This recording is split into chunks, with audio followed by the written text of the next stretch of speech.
Welcome to another episode of Eating at a Meeting Live. I am your host, Tracy Stuckrath, and I do this wrong all the time, and I am here with my friend Chef Todd Annis. Yep. Annis, thank you, from Crew Catering in Charleston, South Carolina. So hello, how are you? How are you doing? How's everybody?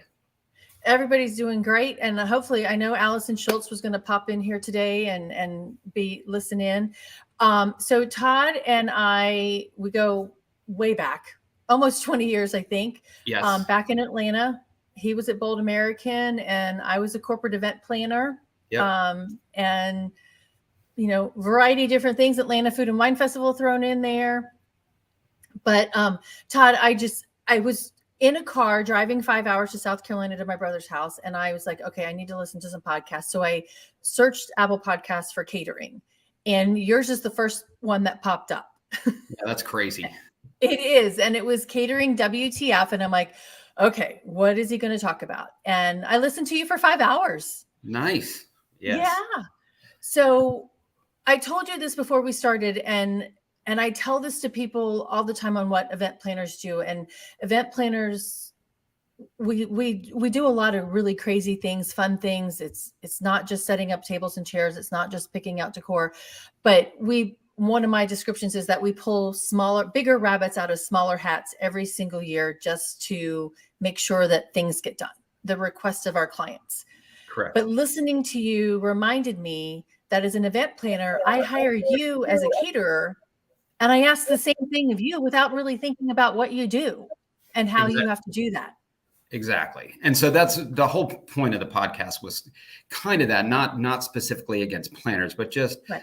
On the guest end of the ask. And a lot of it too was different between my first part of my life that was executive chef at restaurants versus the second part of my life, which is executive chef at catering companies, and the difference and the different asks and the different hardships that you go through, and to kind of put that out as a voice from the back of the house that was kind of like, hey, this is sometimes how we feel and some of the things that happen and some of the asks that we get asked that seem ridiculous. But just like the planners, and just like you said with large rabbits, it's like we make it happen. That the goal is to make it happen. And it's great. A lot of times the best part of it is if you have good planners and you have good florists and musicians and caterers, that it makes it much easier because everybody knows what they're doing in their place. So that part is great. But yeah, the podcast, and I won't cuss on this one like I do on the podcast. I'm not going to do that on this. So it can be a little rough around the edges. I was worried about that when I first did it, but then it was kind of like, I'm just going to go with it and see what happens. So. Well, and it's probably, I see the exact same thing with I'm planning an event and somebody comes after me. I'm like, WTF. I'm like, really? But then, like you said, we go make it happen. Yep. Right. Yep. That's the name of the game. Yeah. And that's the fun part and the challenging part, even though it can be frustrating and crazy at times. It's nice to have it, know that you can work through all that and make something happen, especially, in catering, different than restaurants. It's usually a very, very, very important day for whoever you're doing this for, whether it's a wedding or something for a business that they're unveiling or whatever it is. It's usually a signature moment. So it is important to make sure that you're always performing at a top level for that reason. And you have to remember that. You have to remember how that goes and what you're there for. That's a really important thing to think about, because they're hiring you for a bar mitzvah or a wedding, or like you said, a corporate launch, and it's not in a hotel. And not that special event can't happen in a hotel, but you've got it, taking it off property into the backyard of someone's house or on a plantation or. Correct. Yeah. That's the challenge of catering. And, in one of my podcasts, I think I kind of compared what a restaurant chef goes through versus what a catering chef goes through. And that's some of the challenges, and how do you get things to and from. And, in Charleston, we have stunningly beautiful plantations here that don't have water, electricity, tenting, lights. power, fire, nothing. So it's like, now as a caterer, how do you build a restaurant? And that at Crew, that's what we do. We try and look at it like, we don't bring things in a hot box to a party, already done. So we build it. We have to build a kitchen. We have to build a space. We have to have refrigeration. We have to have lighting. We have to have, Sanitation. sanitation, all that stuff that we have to have as if we were a restaurant. And then we execute the party out of that. So I sometimes joke and say, I feel like I do a restaurant opening every day. And then at the end of the night, I close the restaurant every day. It's like opening and closing a restaurant every weekend. So it can be crazy. That's a really good description of that, because you have to recreate what you need in that, because the health department's is even looking at you in that respect, right? Yes, they do. If we're in a tent, they come and they can do the inspections there. A lot of times they do it at our facility here. So it just depends on what county we're in and what they're doing. And usually, South Carolina is, I will say they do a much better job than City of Atlanta. They know what they're doing. They care. And they're also very good with the chefs and staff. So it's not like they're there to make enemies. They're there to make sure everybody's safe. So there's a lot of good communication, and there's a lot that they do here instead of just food. So there's a lot about equipment safety they work on with restaurants and caterers and different things like that, and placements. So they do a good job here with that. And then so we try and reciprocate, we try and make sure we have all our ducks in a row and have everything we need, and everybody served safe and trained and all that. Well, that's just perfect, because it's Food Safety Awareness Month. So I'm glad you said that. Yeah. We just did a class on that. So I had 15 people in a class. So we try and get everybody here Serve Safe certified so that they know. And it's nice to have them. I like to have them so that even if we're running 4 or 5 parties on a Saturday, I know I have 2 or 3 people at each event that are Serve Safe. So that's awesome. Yeah, it's a big one for us. And we're not always in the best conditions. I will say that. I mean, sometimes when you're in a tent, there's no flooring. So, it's just the nature of the beast. So anybody can nitpick and be like, hey, it's not sanitary to work in the dirt, but we do the best we can with what we have. And that's okay with it. And it reminds me of my friend Carolyn mentioned that, like, she was doing a food truck event, and the ground they couldn't put the trucks on certain part of the parking lot because the ground was slanted, and it would actually make all their equipment, slide. And you don't think about that necessarily when you're saying, hey, Todd, come do this out here in this. Try and put a big fryer up there with fryer oil in it on a hill. It's not the best. No. It can be dangerous. I tried to change oil out at Atlanta Food and Wine Festival one year, and it went all over me and the ground, and it's a mess. Fun. Yeah, it's not fun. So one of the episodes that you also did, because I know you mentioned the restaurant one and what you do, but you also mentioned tastings. And I thought this was really interesting because, planners do want to taste the food that they want to serve at their events. But you brought a really good point up, is that you don't charge us for those tastings. Correct. And so tastings has been on the list for caterers, owners of catering companies, probably since it got put in the knot, 10 years ago, that you should have a tasting. And no one really knows how to handle it, because you don't want to charge. And what we try and do is work it into the cost of the party. So if you have a 150 person wedding and they're paying, all in $150, $200 a person, you can wrap that cost of that tasting into that. So that's kind of where you make it up. But what happens a lot now is parties are already booked, and they've already put down a deposit and everything, but as they move through their checklist, they're like, oh, we still haven't done a tasting. Let's do a tasting. And it's like, I want the tastings to be an opportunity for us to show what we can do as a client is deciding if to use us or not, or if they're deciding between dishes. Like there's so many wonderful things. Can we try a couple of them so we can narrow our stuff down? Whereas sometimes I feel like sometimes it's just like it's on the list. So they come in, they have lunch, and they go. It's like, okay, that's a little different. But it is a tough one. I was doing today. We had about 16 tastings last month. Wow. And usually we try and keep them in between 4 people or less, but most of ours were 6 or 7 people for that month. And we try and keep the menu down, but a lot of them are planner driven. And we are very fortunate at Crew that we have some of the best planners in this, not only in Charleston, but some of them are all over the Southeast, New York, different things like that. So they're used to, a more high-end client. And so they want to try everything. So it tends to be a very, very long and large tasting.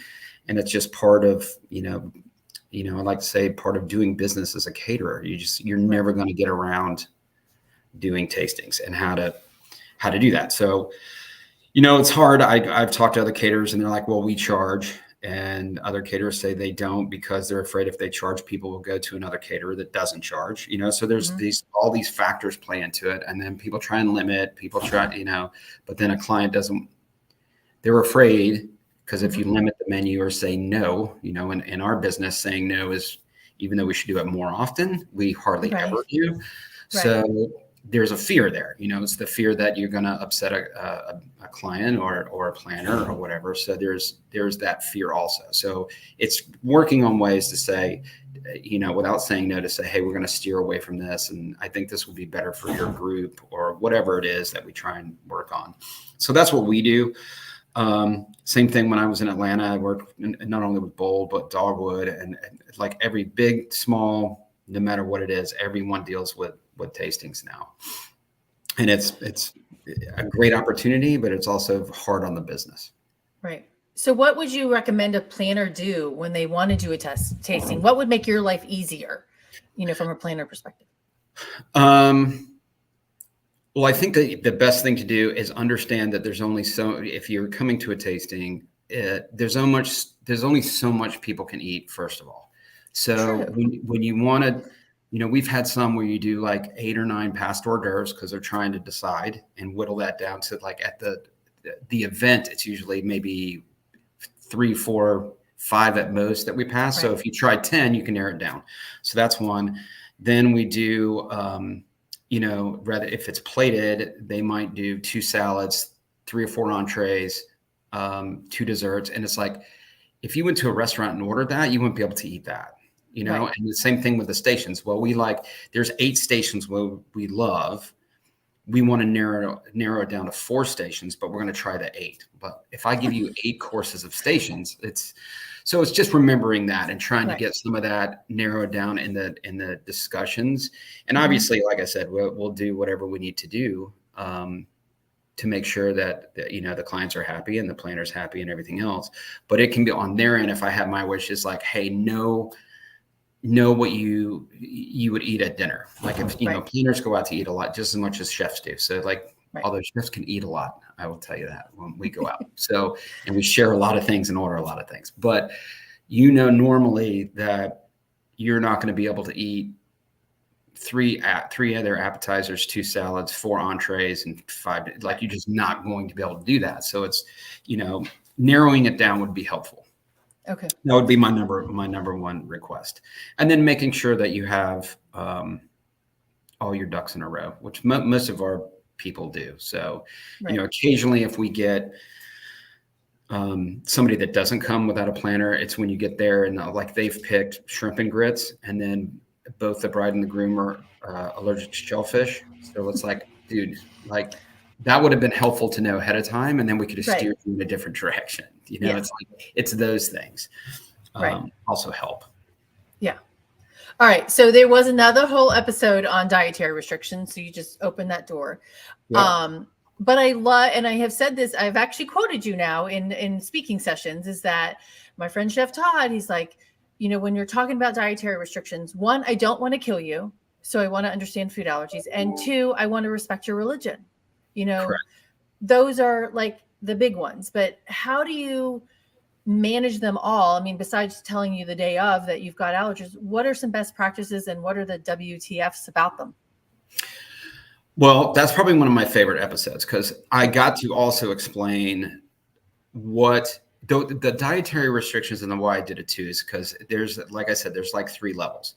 And the funny ones are the low level ones. Like I'm allergic, like I have an allergy to long pasta noodles. I'm like, what? How is that even a possible thing? Right. You're either allergic to all pasta. You're not allergic to the length of a pasta. Like but that's a true story. Like somebody said that. Really? So, yeah, no, that's I put it in there because it's a true story. And it's under dietary restrictions. And I'm like, that's not it.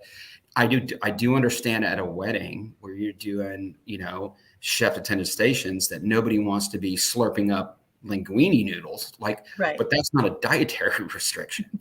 So what we do is we look at them. Catering, I think, is we deal with that way more than a restaurant. A restaurant does dishes. The chef creates the dish. They do the dish. People will say, can I have this without nuts, whatever it is? And a lot of times they can accommodate. Sometimes they can't, but they like to keep their dishes. At catering, because we're dealing with large groups, it ends up being I usually get a list anywhere from about 10 to 15% of the count has dietary restrictions. And some of them are great. Like some of them, if they say there's a seafood allergy and there's no seafood on the menu, that's an easy one, right? That's just exactly easy. Yeah. So we do that. And then we also look at them and,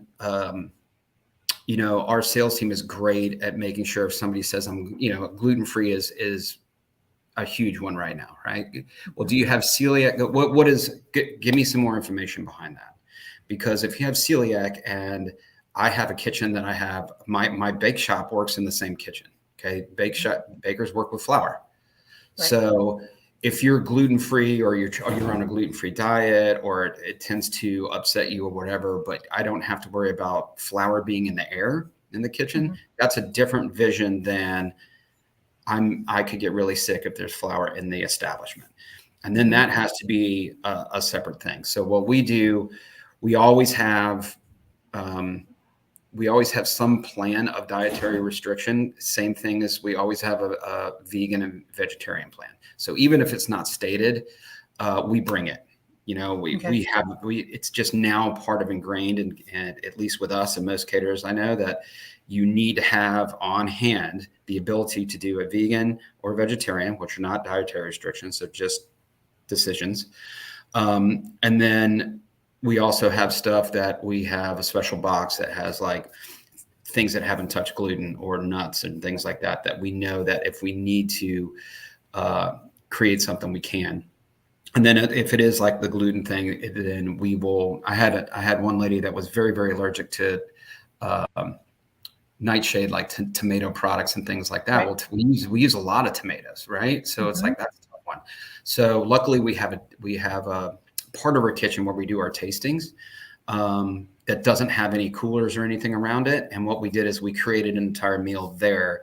And my executive chef, Alicia, single-handedly just by herself prepped everything there, produced everything there, sealed everything there. And then when we executed the party, she personally took care of that guest. So it's like, awesome. Those are the things that we kind of have to do. And that was a tomato one. We deal with gluten a lot of times, if it's celiac or different things. And a lot of times, and what I've noticed the trend now is we used to get a lot of emails, no nuts, no this, no pecans, somebody's no pine nuts, somebody's no cashews, and now a lot of times planners will be like, hey, I'm just going to make this whole thing a nut-free event. Because it's one less thing that we have to worry about. And it's great for us and great for them and great for the guests because, I don't think they miss it. We've done a lot of charcuterie boards. They always come with nuts and honey and different things like that. And we love to do that. But if it's a no nut thing, I don't think people really miss it. So it's like, it's not that big of a deal. Right. Especially if you have 3 or 4 people that can get very sick from nuts, it's just easier to avoid that as a menu option. So I've seen a lot more planners and stuff doing that.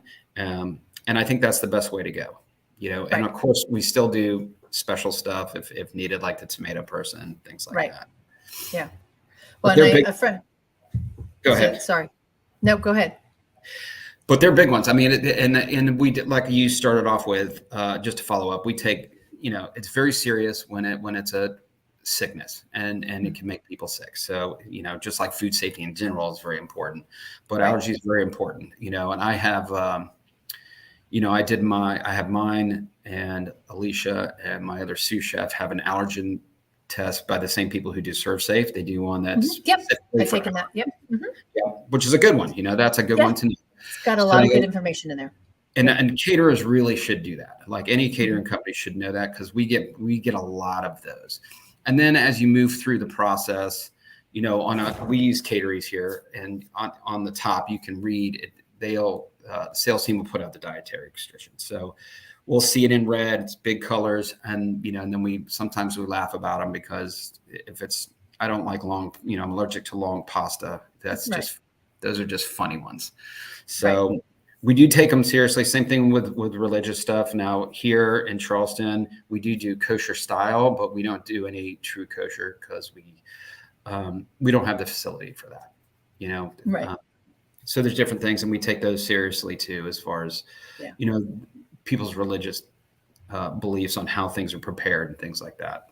So and it's good. That's one thing I love about being a catering chef versus a restaurant chef is the ability to learn so much more about the wide, expanse of food and styles and cooking techniques, dietary and nutrition and everything else is far more involved in catering, and it's, we have to know that stuff. So for me, that's fun.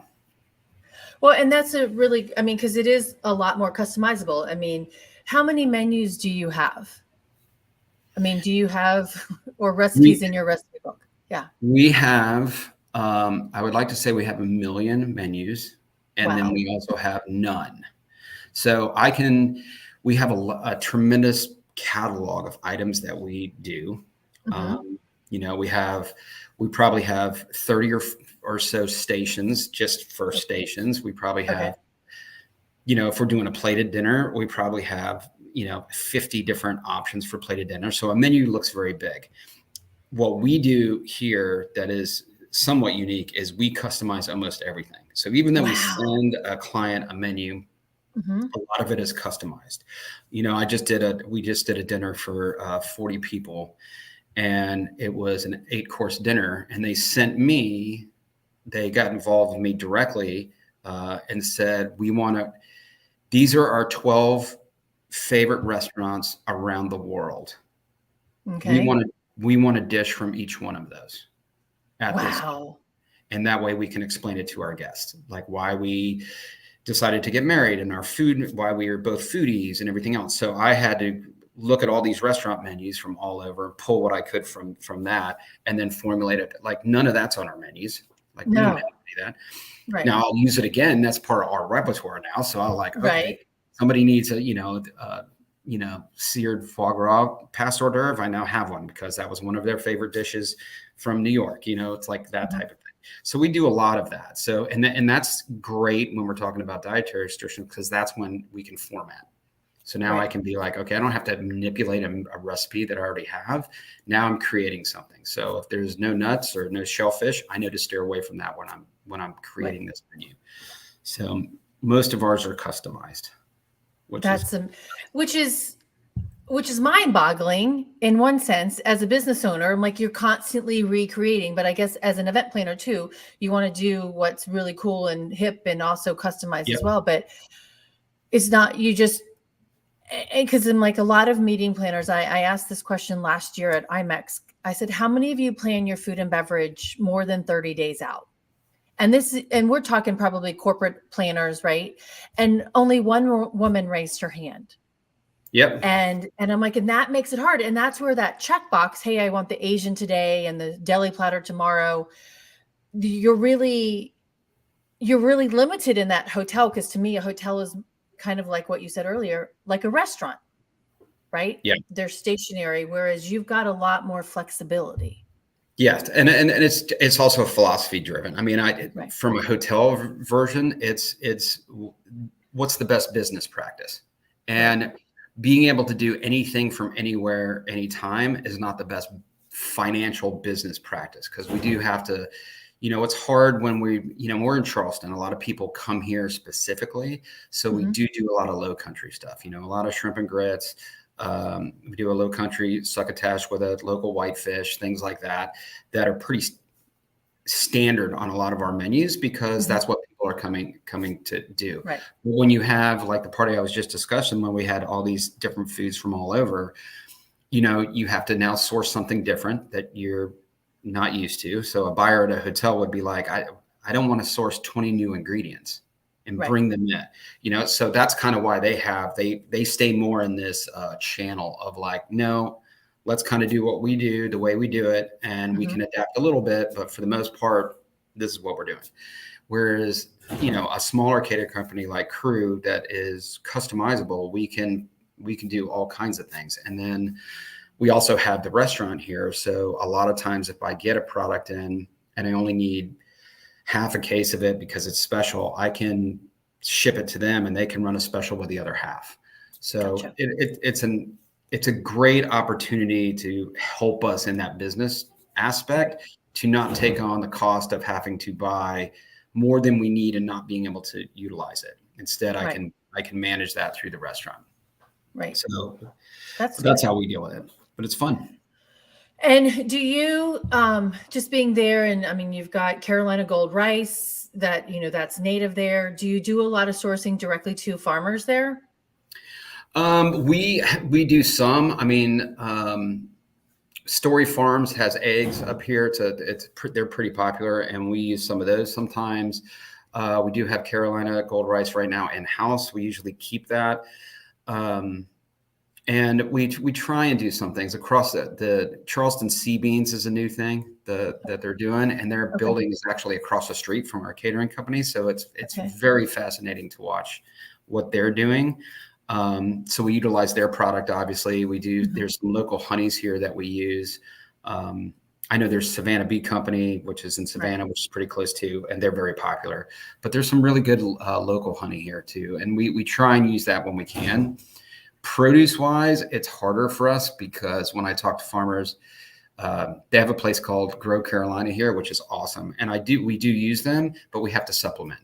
So when I talk to them and, for that party I had that was 50 people, I wanted to do a local collard green.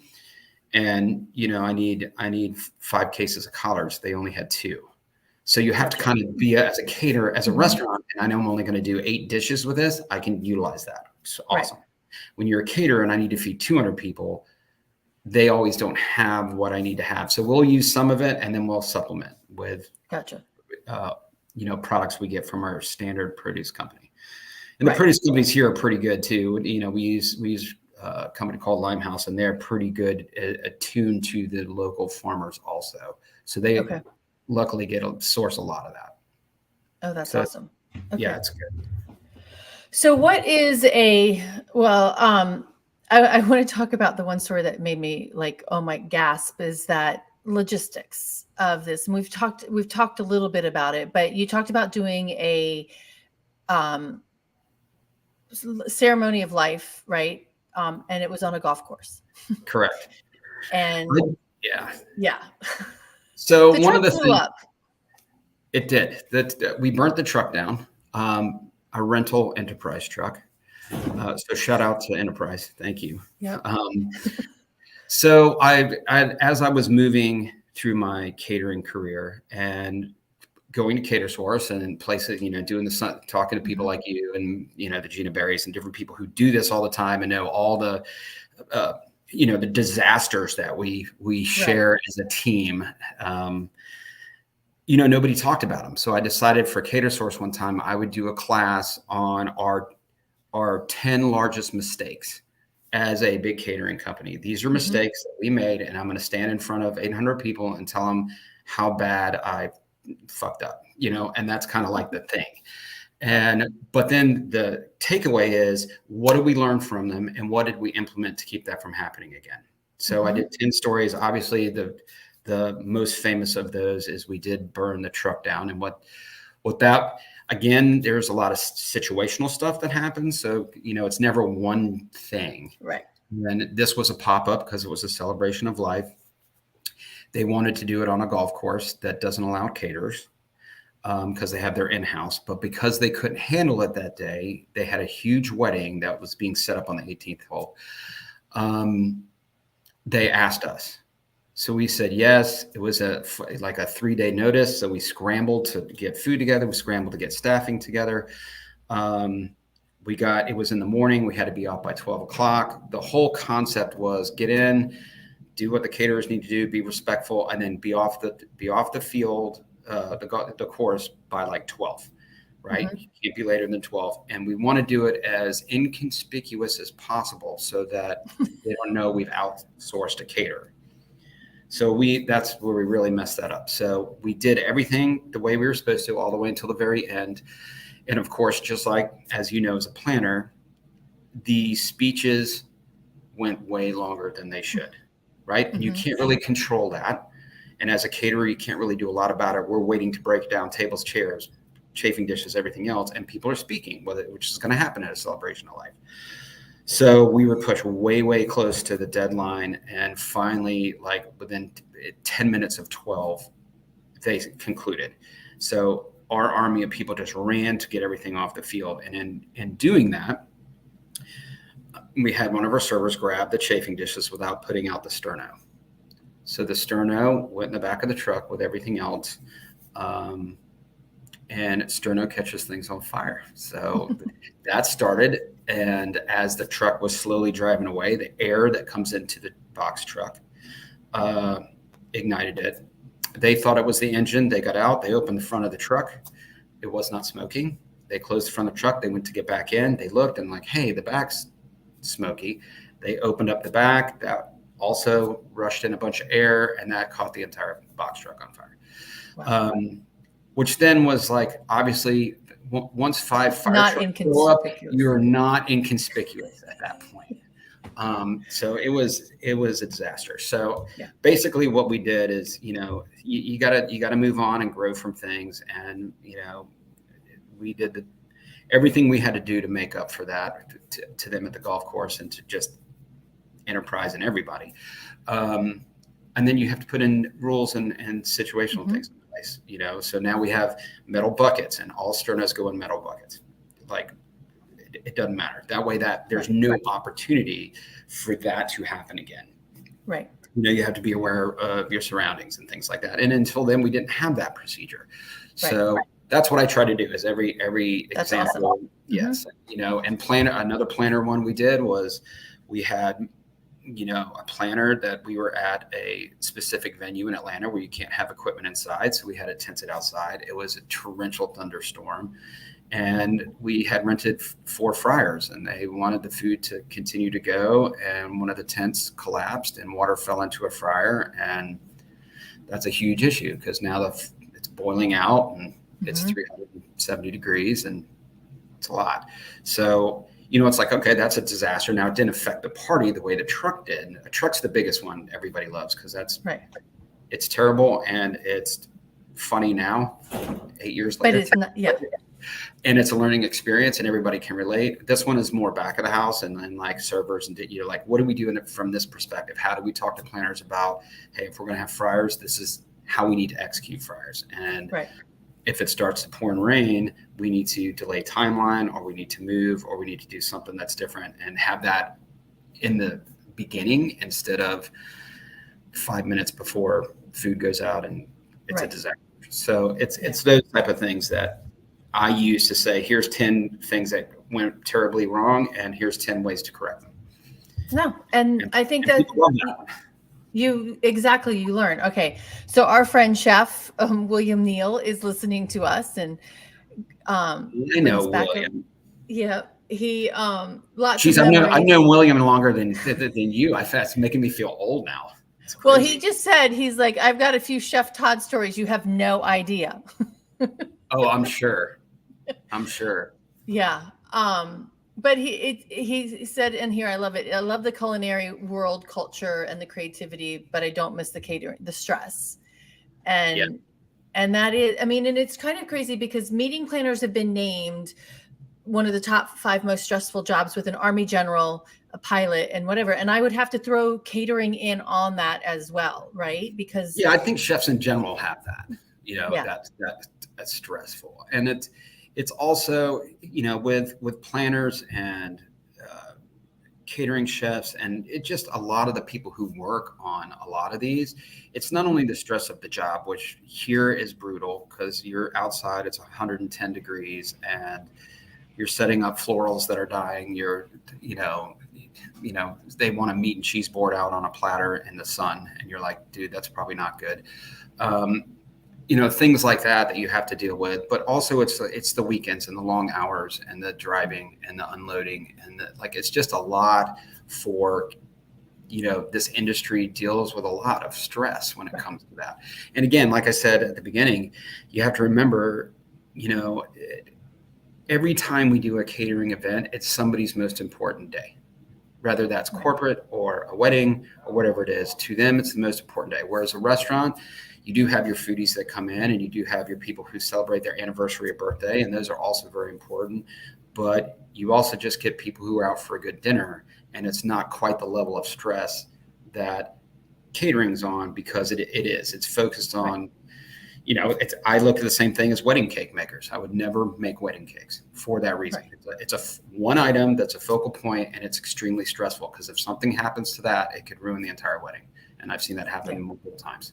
So it's a high stress, high performing, job. And same thing with, in a planner, same way, because they're not the cake designer. So what do you do as a planner if the cake crumbles and falls over? Now you're just freaking out because you're not the cake person. So it's it can be tough. There was an Instagram video I shared 2 weeks ago. I don't know where in the world it was, but they actually built the cake on the second floor, and they pulled it out over the balcony on a ladder. And then they had people standing on top of a box truck to lower the ladder down and then get it into the actual truck. And that was only one piece of it. It was huge, but that's crazy. Okay, so you were talking about hours and the heat and all of that, and we're in an industry that's struggling right now, because of COVID, coming back out of COVID, but that's staffing. And I don't really want them to listen to what you just said, because that might scare them away. But I think it's also, this opportunity to have so much fun and creativity and things. But how are you handling the staffing right now? Are you struggling with staff? Do you have an abundance that you can share with other people? What? No, we're handling it terribly in this industry. It's terribly. I don't know what happened. It's, obviously pay rates. There's certain things, I will say this, there's certain things about our industry that I do appreciate from COVID, which is because of the stress level and because of what we go through, this is a serious industry and it should be treated that way. And people should get a higher, wage. And the good thing about catering is we can structure a bit more balance of life, because we're not doing that 10 to 10. At a restaurant, a lot of time, if you're a sous chef, dude, you're at least 10 to 10 every day, at least 5 to 6 days a week. And right now I've talked to sous chefs in this city that are working 6 and 7 days a week because they don't have line cooks. They don't have staff. And then what happens is you get a high level of burnout, and you don't want to the job's not fun anymore when you get crushed. So it's trying to find those things. Now, I do agree that, like I said, I think here we're offering insurance. We offer 401k, where, we offer, we've almost doubled our pay rate since pre-pandemic, and we have to, and it's and deservingly so. And I know, when I was, even before I went to work for Fifth Group, I worked at some places as a chef making $23,000 a year, no benefits, no insurance, no anything. And it's and that's just the way it was. And it's you just deal with it or move on. And it's but people were still coming to the industry. Now it's gotten better and we can't find anyone. And it's everyone wants to stay home and, play video games and get paid for them or something. I don't know what that job is exactly, but it's just been very, very difficult. And it's not just catering too. It's here there's the amount of ads, it's the number one ad running on Indeed right now in South Carolina is hospitality workers Wow. in general. And it has been for the last like 9 months. So even if you run an Indeed ad or something on Facebook or anything like that, you're one of a million people trying to attract,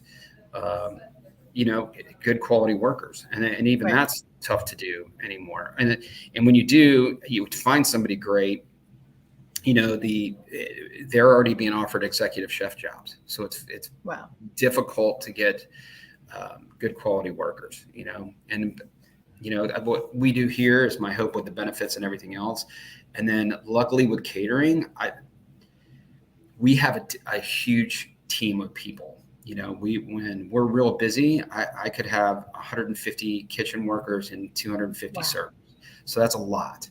Mhm. When we're slow, obviously not that many, but because of that, I can maneuver people's schedule around. So I don't need every single person to work every single Saturday. So I can say, hey, you want a weekend off? It's important to you. We can make that happen for you. Or you want to work 4 10-hour shifts and have 3 days off, which is almost unheard of. Like, I can make that happen, right? Because we can do that. I can have you work Thursday, Friday, Saturday, Sunday, Wednesday, Thursday, Friday, Saturday, something like that. You get 3 continuous days off. And so that's where catering can generate a little bit more comfort with people. And that's what we use to do that. It's better on your quality of life can be better timing wise in catering a little more than I think that's really important. And I mean, I just watched the television show The Bear, and which is awesome. Very stressful, right? But it is, I like the distinction that you have there, in that you're in that restaurant, you're there 10 hours, 12 hours a day. But you can, with catering, separate that, and have a little bit more of a life, which I think is really cool. And to me, you have this opportunity. And I just spoke to 6, students at the hospitality program at NC State. And I'm like, you can travel the world. You can make food. You can do marketing. You can do event planning. You can do sustainability. It's got all of these great opportunities to do that and work with great people, right? And it's a family, right? Your catering team's your family, right? Besides 100%. Yeah. Sometimes it's more of a family than your family. So yes, it's crazy. And that's what you can do. Same thing. Like in The Bear, you brought that up. That's a great show, and it's very realistic. A lot of us have been through that situation. And, at a restaurant, that's what it is. If you have your sous chef and everybody walk out, there's no backup, and in catering, that's also the case. But at the same time, we have a bigger pool of people. And that's what I try and do, have more of a pool so I can manipulate those times for people. So the chef doesn't get so mad he slaps the donut out of somebody's hand in the middle of the shift. So exactly. All right. So I one thing William put up here too, he's like, I would put any off-premise caterer up against any restaurant chef any day of the week. And I think the Lee brothers, they wrote the book about it. They restaurant chef and owners, and they tried to do, and they were like blown away. We actually did a party with them. I got to work with them for a wedding that the bride and groom actually hired them as consultants. So I actually got to work with both of them and talk about the book. And the differences, and it was they're great. And the thing is they haven't been doing this for 20 years in the trenches, so they're just trying to learn. Same thing they did with their book about the restaurants. Now they're doing it with catering. And I agree with Chef William. It's like I would put a catering chef up against a regular chef any day. We just have to be much more creative, think on our feet, do the things that we need to do, and you have to have a bigger range of experience, I think, with different food cultures and nationalities. And if you're a meat and 3 American style food and somebody wants to come in and they want Asian, they want Korean food, they're not going to know how to do that. But caterers are like, oh, I love that, this is my favorite Korean place in Charleston, so I know that. Or this is my favorite Vietnamese or favorite South American. And then it's different than standard Mexican food. So it's like all of that is part of the knowledge that catering chefs strive to learn from over the years and get to deal with different things. We've done real good with Indian food here and learning that culture. And I did some in Atlanta, but we do a lot here, and it's just using all those products and everything. And it's just great. And that's the other thing, Kate, that we offer. You were talking earlier about traveling the world. Is one of the things that we can do here is you can work here and still experience cultures from all over, because we do have weddings where somebody wants Southern food, but they also want they want a Jamaican station because that's where their family's from, or, one's Italian and one's Korean. So those stations, somehow we make them work together. It's like that type of thing. All right. William just corrected me. He's like, I'm no longer Chef William. I'm going to always call you that, sir. I'm sorry. His new name is Retired Daddy Microwave. Dude, really? No. No, really. That's what he's really doing. All right. So I have two more questions for you. One is going to be the one that you hate the most, but what does a safe, sustainable, and inclusive food and beverage experience mean to you as a chef, a catering operator?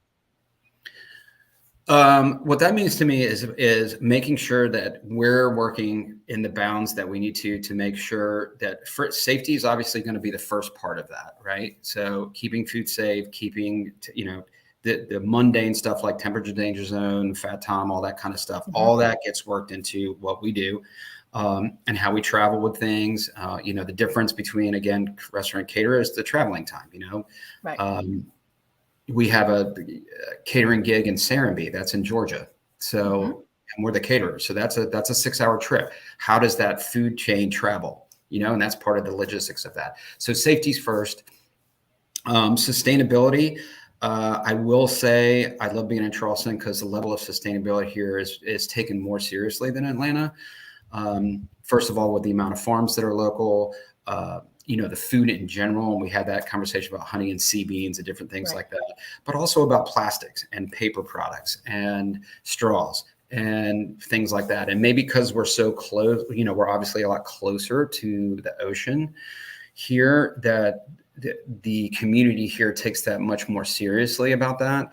So, that's part of our cost structure too.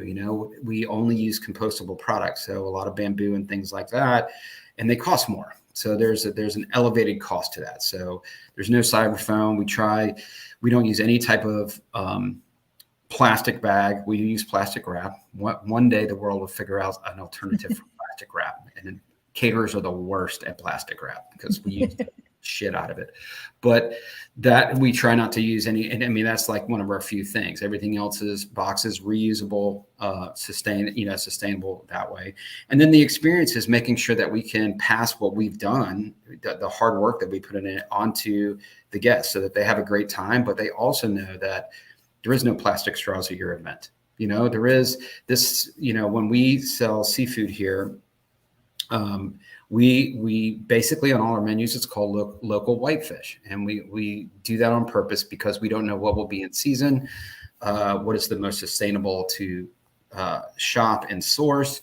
And so it gives the chefs here the ability to do that. We even do it on some of our veg. We'll have a seasonal fall veg or spring veg, and it gives us the opportunity to work with local farmers or just have the ability to change things around so that we have those opportunities. And then we want to highlight those and educate our planners and guests. And we want them to be proud that we're having those things are top of mind for us and for them. So that's kind of what I look at. That's awesome. No, it's all so important in running a business that, produces food, but also in educating, your community and your employees. Okay, so the last question, which I did promote in promoting this session, is that the one question that you hate the most as a chef is, what's your favorite food and beverage? I hate that. Why did they ask that?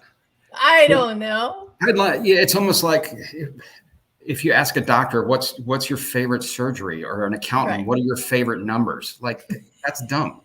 But I know everybody, it's the same thing as when they find out you're a catering chef too. They're like, oh, what do you guys cook? And I'm like, I customize that. Anything you want. The best answer to that was my old sous chef. And we were at an event, and a young lady asked him, he said, "Oh, you're a chef and it must be so great to be a chef. What is your favorite thing to cook?" And all he said was breakfast. And meaning you can come over and I'll cook you breakfast. Like that's it. And it was like, oh dude, that's crazy. Cause it just skirts the whole thing. And I thought that was Right. brilliant. But chefs are just like everybody else. So we get on fads. We find things that are like, we did a thing with pho about a year ago. I was like super into that. We did it with the Japanese coffee makers. We were experimenting with all different kinds of product.